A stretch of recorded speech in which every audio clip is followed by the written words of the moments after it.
గోవింద గోవింద అని గోవిందనామాలు పలకాల్సిన చోట ఈ రాజకీయ వ్యాఖ్యానాలంటి ఎందుకు తిరుమలని మరీ ఇంత దారుణంగా భ్రష్టు పట్టిస్తున్నటువంటి పరిస్థితి? ఇది ఇది ఇది మారాలంటే ఏం చేయాలంటారు నాగేశ్వర్ గారు? ఇక్కడ చాలా చక్కగా చెప్పారు. నాకు బాగా గుర్తు, 40 సంవత్సరాల క్రితం నేను స్కూల్లో చదువుకుంటున్నప్పుడు తిరుపతికి వెళ్తే నేను మా అక్కే అలా నడుచుకుంటూ పోతూ పోతూ పూలు చక్కగా ఉండేవి. సో అదొక టెంప్టేషన్ ఉండేది చిన్నప్పుడు, అరే పూలు భలే ఉన్నాయి అని అమ్మ చెప్పేది, మా నాన్నగారు చెప్పేవారు, అవి ముట్టుకోకు. మీరు అన్నది చాలా 100% కరెక్ట్ పాయింట్. ఆ పూలు గాని గడ్డి పూజ గాని ఏదైనా సరే కొండ మీద స్వామి వారిది. అసలు స్వామివారి కొండ మీద నువ్వు వచ్చావంటేనే ఆయన అనుమతితో నువ్వు వస్తున్నట్టు భావన. అంటే నా ఇంటికి వచ్చి నీ ఇంటి సమస్య, పక్కింటి సమస్య, రాజకీయ సమస్య మాట్లాడితే నేను ఏమంటానండి? ఇంట్లోకి వెళ్ళి మాట్లాడుకో, ఇక్కడ ఎందుకే నా టైం వేస్ట్ చేస్తావు, నీ ప్రపంచం చాలా పెద్దగా ఉంది కదా, నువ్వు అక్కడికి వెళ్ళి మాట్లాడుకుంటా. వాస్తవమైన విషయం, కొండ మీద గడ్డి పూచ దగ్గర నుంచి పువ్వు దగ్గర నుంచి స్వామి వారికి సంబంధించిందైతే బుద్ధి లేని గాడిదలు, మతి భ్రమించిన వ్యక్తులు, రాజకీయం తలకెక్కిన పిశాచులు ఈ రోజు కొండ మీద రాజకీయం చేయడం అనేది అతి నీచమైన, అతి దౌర్భాగ్యకరమైన, మానసిక దౌర్భాగ్యం అది చెయ్యకూడని పని. వాళ్ళకి తెలియదు ఏంటంటే, సపోజ్ నేనే ఉన్నానండి, ఉదాహరణకి నేను బీజేపీయో టీడీపీయో వైఎస్ఆర్ అనుకుందాం, నా రాజకీయ నాయకుడు ఎవరో ఉంటారు కాక, నాకు సీఎం ఎవరో ఉంటారు కాక, కానీ అఖిలాండ కోటి బ్రహ్మాండ నాయుడికి వీళ్ళందరూ నువ్వు అందరూ ఒక్కటే. నిన్ను నేను ఇక్కడ మెప్పించడానికి స్వామి వారి కొండ మీదకి వచ్చి నోటికి వచ్చినట్టు పొలిటికల్ మాటలు మాట్లాడుతున్నారు, కానీ అది దైవ దూషణతోని సమానము. ఇది చాలా మందికి తెలియని విషయము. గోవిందన మొదటి మెట్టు ఎక్కేటప్పుడు నాకు చాలా చాలా సంతోషం అనిపించేదండి. కొండ మీద ఒక్కొక్కసారి నడుచుకుంటే వెళ్ళగలము.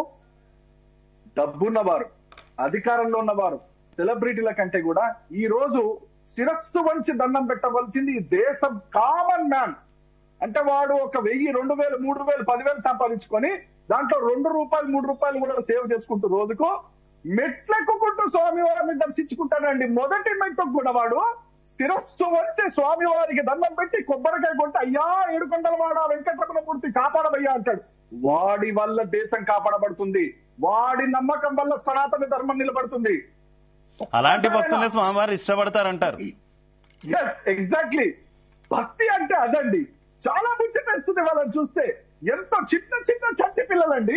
మన ఇంట్లో కూడా గోడ అవతలికి పోయినా, గేట్ అవతలి పోయినా, అయ్యో మన వాడు బయటికి పోయాడు రా, లోపల తీసుకురా అంటారు. అట్లాంటిది శంకరం చిన్నవాడిని చంటి పిల్లలు వేసుకొని మెట్లెక్కుకుంటూ తల్లిలో నడుస్తారండి. కాళ్ళకి దండం పెట్టాలి వాళ్ళకున్న భక్తికి. అలాంటి వాళ్ళ కోసం ధర్మం నిలబడుతుంది, అలాంటి వాళ్ళ కోసం దేశం బాగుండాలి. కానీ అలాగే నాగేశ్వర గారు, నేను ఇందాక తిరుమలలో జరుగుతున్నటువంటి ఇబ్బందుల గురించి మాట్లాడినప్పుడు ఒక పాయింట్ మిస్ చేశాను. మొత్తం ఈ వ్యవహారాలన్నీ కూడా కొండపైన రాజకీయాలు మాట్లాడడం కావచ్చు, తిరుమలలో ఒక ప్రయోగశాల చేయడం కావచ్చు, రాజకీయ వివాదాలకు నిలయంగా కావడానికి కావచ్చు, ఇది మొత్తం కూడా తిరుమలలో రాజకీయ పునరావాస కేంద్రంగా మార్చడం వల్లే. ఆ ప్రభుత్వం లేదు, ఈ ప్రభుత్వం లేదు, ఇంకొకరు లేదు, కేవలం రాజకీయ అకామిడేషన్, అక్కడ దాన్ని ఒక అకామిడేషన్ సెంటర్ చేయడం వల్ల పొలిటికల్ గా ఉన్నటువంటి ఇబ్బందుల్ని తొలగించుకోవడానికి అక్కడ మెంబర్షిప్లు ఇవ్వడం ద్వారా, రాజకీయ నాయకులు పెట్టడం ద్వారా అనేటటువంటి చర్చ ఎక్కువగా ఉంది కదా, దాని మీద ఏమంటారు? కరెక్ట్, మీరు చాలా కరెక్ట్ గా చెప్పారు. మీకు విషయం తెలుసు, అక్కడ కూర్చున్న పెద్దలు, రాజకీయ పండితులకు కూడా తెలుసు. ఏమి తెలుసా అండి, కొత్త గవర్నమెంట్ రాగానే హడావిడి ఎవరిది ఉంటుంది తెలుసా అండి? IPS IAS వాళ్ళది. ఎందుకనంటే కొద్దిగా మనం ఎక్కడ బొకే ఇద్దావా, కొద్దిగా వెళ్ళి సార్ ఉన్నది నిలబడు కదవా, కొద్దిగా ఎక్కడైనా పోస్టింగ్ వస్తుంది. అలాంటి IAS IPS ఇంకా క్యాడర్ ఆఫీసర్స్ ఏం చేస్తారు తెలుసా అండి? సార్ నాకు టీటీడీ దగ్గర ఇవ్వండి సార్, నేను మంచిగా చూసుకుంటాను.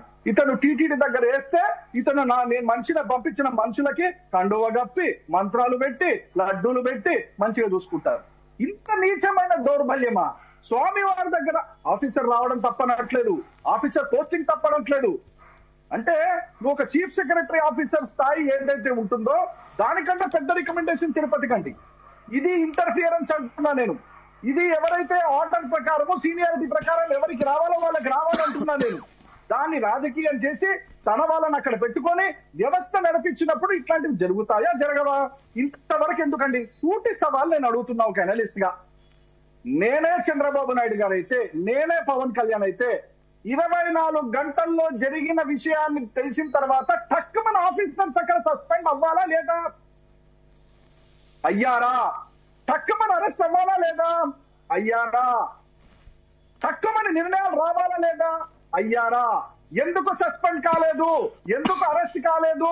మీ ప్రెస్ మీట్లతో వాయిస్తున్నారేమిటి?